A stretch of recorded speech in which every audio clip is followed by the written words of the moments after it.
dear God. Which of these stays in the best? Definitely and we already not know the what's going to AR9. happen. Because, yeah, that's sort of just flopping in there, but it's, you know, it's plastic. Well, if you shove it down far enough in, see, if you get this. Yeah, as far as it'll go. Wow, perfect retention. Hold. You this can is jump fine. out of an airplane with decent. it now. Yep, that's me. You're probably wondering how I ended up in this situation. Well, it all started when the gang hit the range with a SIG MPX and a PTR 9CT to see which one is better. Well, kind of. All PCCs are pretty much trash by definition, but we wanted to see which one sucked the least. And I took the AR9 along because I felt bad for it. So what's the best PCC? Obviously, it's the SIG MPX, a gun which has the advantage of 60 years of hindsight over the MP5 platform. Sorry to spoil the clickbait, but I'm not here to blow your mind with some controversial opinion about 9mm range toys. The MPX is superior to the MP5 because it behaves like a modern firearm. The MP5 was designed in the 1960s. The MPX was designed earlier this morning while you were still in bed. It has modern controls, a familiar and ergonomic battery of arms, it's easily customizable with modern accessories, and it's every bit as enjoyable to shoot as the MP5. Part 1. Recoil. Which gun is smoother? Which gun has the better recoil impulse? The reason to compare the MPX and the MP5 is that they aren't straight blowback. I do love the Beretta CX4 and the CZ Scorpion, and there's some stuff to like about 9mm ARs, but those guns are no better than a high-point carbine on the inside. Straight blowback is caveman technology. It's a lump of iron and a big spring in a tube. Royal Nunsuch can build that in his garage with a box of scraps. When you get right down to it, the MP5 roller delay system is smoother than the MPX. At least it's smoother than this MPX, which has been tuned with some aftermarket parts. The gun we're pretending is an MP5 for this video is a PTR Industries 9CT. It has the same slightly below 9-inch barrel as a regular full-size MP5. Recoil is pleasant, but it pushes you around more than the MPX. I'm pretty sure the recoiling mass of the MP5 bolt is much heavier than that of the MPX.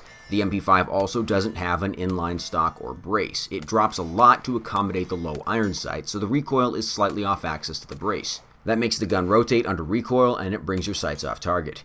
This MPX is the 8-inch barrel version that got discontinued even though it's the best version of the MPX. SIG will still sell you either a 4-inch barreled version or a 16-inch barreled version, and then they'll sell you an 8-inch barrel on top of that if you want.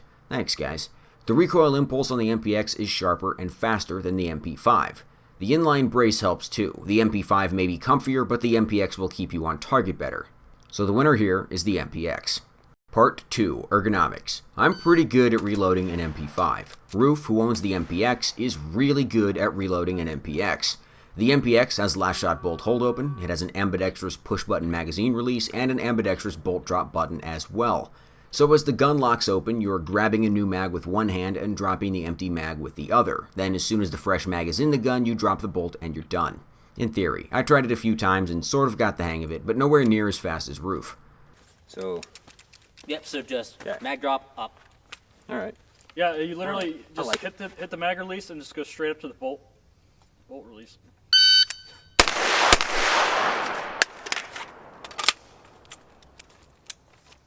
Okay.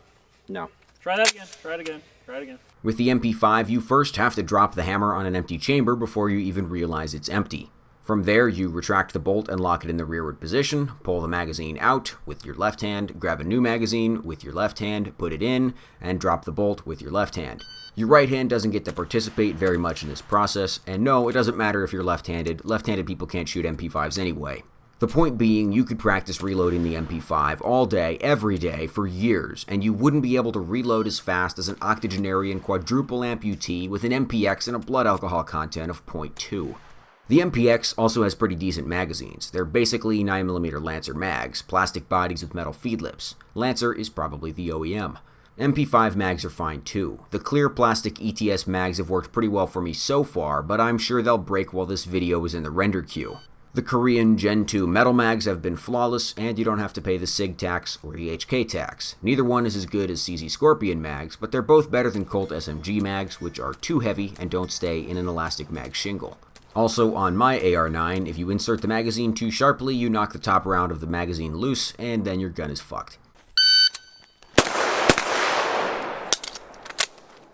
Uh-oh. Broke it. Part 3. Accuracy. I shot some slow-fire 50-yard groups from both guns rested, and then the Shorty AR9 too, because it needs me. I'm all it has left. Both the PTR and the MPX have 2 MOA red dot sights, and the group with the PTR9CT was way better than the MPX. That might just be my finger not agreeing with the MPX trigger, or maybe the barrel is toast. That thing has a lot of rounds on it. Who knows, but it's probably the trigger thing. 50 yards, SIG MPX CCI Blazer Brass with a Comp M5. The AR9 group was horrific and not well zeroed. It's kind of reminding me why I benched that gun in the first place. Part 4. Accessories. For the full story on this, you'll have to wait for my video about modernizing the MP5 platform to come out. It should be pretty soon. But the short version for this video is that even putting a basic weapon light and a tape switch on the PTR9CT cost me a few sanity points, which probably explains why this whole video has been kind of manic even by my standards. The MPX doesn't have that problem. It accepts a wide variety of aftermarket free-float handguards with mounting slots on all sides. There is no cocking tube to preclude mounting accessories on the 12 o'clock position, and you don't have to keep the left side of the gun clear for the charging handle. You can set up an MPX however you want. Lights, lasers, grips, slings, buttons, knock yourself out. Trying to add even one accessory to an MP5 will be enough to make you think we dropped the bomb on the wrong axis power. Okay, I'm going to bed.